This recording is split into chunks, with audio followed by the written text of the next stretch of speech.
We're going to talk about how much it costs to do repairs on a home on an annual basis. Frequently, I'll talk to people who one of their biggest concerns in getting involved in real estate investing or buying rental properties is the repairs, how much the repairs are, the unknown repairs, what would need to happen, what's it going to cost. So the first thing to put your mind at ease is before you buy the property, you're going to want to get an inspection. And that inspection should be looking at everything, the roof, the foundation, the systems, and really call out anything that has problems. And so if there's something that's major or something that's big, you should know about that long before you even purchase the property. So that's kind of your first line of defense.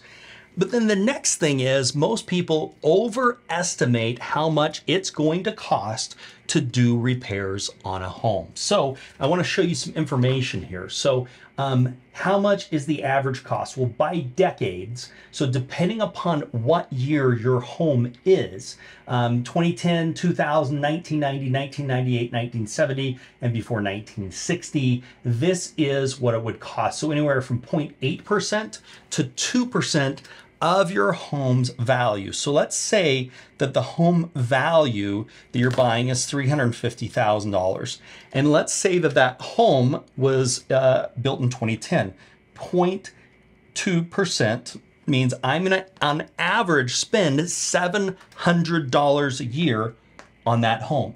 Most people think we're talking thousands or maybe more than thousands. Now, if my home's a little older, let's say it's 1960, it's a $350,000 house, it's 1960, it's 0.8%, and I'm gonna be spending about $2,800. So somewhere between $700 and $2,800 a year is what I'm going to be spending. Now that's for repairs. It's also going to be for capital improvements. So you're not always going to spend all that money. Like you may have a year where you spend very little, but then 10 years later you may have a roof to do. And so on the average, this is what you're talking about.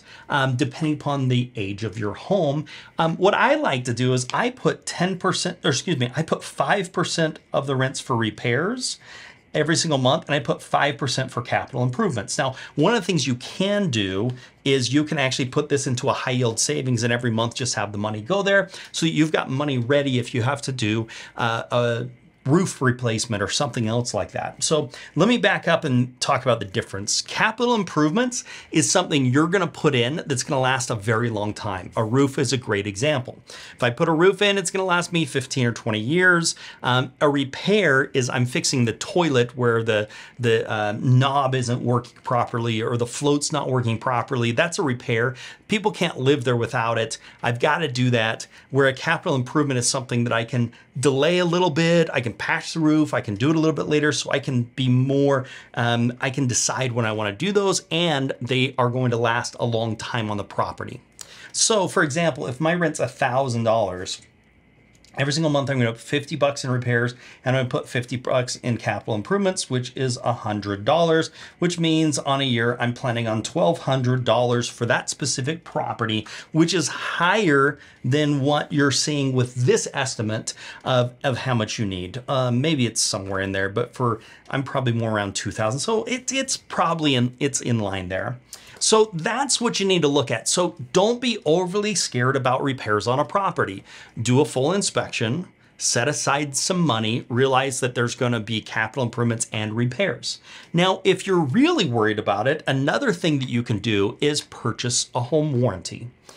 Most people don't understand this, but you can buy a home warranty on a rental property. It's offered a lot on single family houses that you may move into where the seller says, hey, we'll provide this home warranty and you'll get certain benefits. So I wanted to show you a home warranty for rental properties. What's there, what's included, those types of things. So these are some different plans. One of the things you've got to realize with home warranties, it is an insurance policy and there are exclusions. So typically, not always, but typically your foundation is not going to be covered in a home warranty. Typically, your mainline plumbing or your sewer system coming in is not going to be covered by a home warranty. Well, what is going to be covered by a home warranty? Well, here's what it's depending upon what you're actually looking at, what type of plan you're going with, because obviously they're in the business of making money. So heating and ACs, plumbing systems, Electrical systems. So AC's covered up to $5,000. Heating is covered up to $6,000. Water heaters covered, those types of things. Now, if there's been damage, if there's been something that's happened to it that was caused by something else, they're not going to cover it. So for example, if there was a water leak, and the reason that the water leak and your hot water heater got ruined because of the water leak, they're going to want you to go to your insurance company to get that fixed, which makes sense because the hazard insurance should be covering those things. So air conditioning coverage. I do want to make sure you realize there are a lot of exclusions. So people come in and think, okay, everything is covered. Well, everything is not covered, but it does cover a lot of things. But just be aware there are lots of exclusions. There's add-ons, you name it. Now, the price is going to depend upon the area that you're actually in. But just to give you a basic idea, the home warranty prices, you can actually even pay monthly. A lot of these companies are saying, let's pay monthly. Average is $57 a month. So what are you talking, $600 a year, just a little bit more. It could be as low as $20 or as much as $120. Then when they come out, you're paying a service fee of $75 to $125 when they come out to look at that. And then if it is a covered item, they're going to cover the majority of that up to a certain dollar amount, like the $5,000 that we were just saying here, if it's, whatever item that may happen to be. But keep in mind, these companies are making a profit.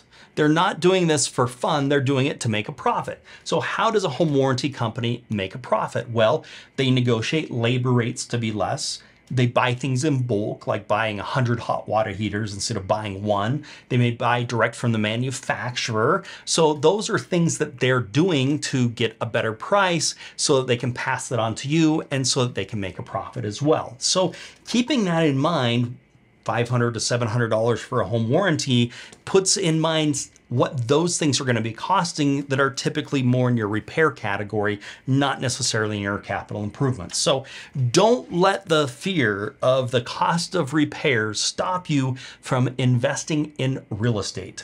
Don't let that happen. If you want to, get a home warranty. Make sure you get an inspection. Set aside some money. But don't let the fear of the cost of repairs and repairs that need to be done be the reason why you're not investing.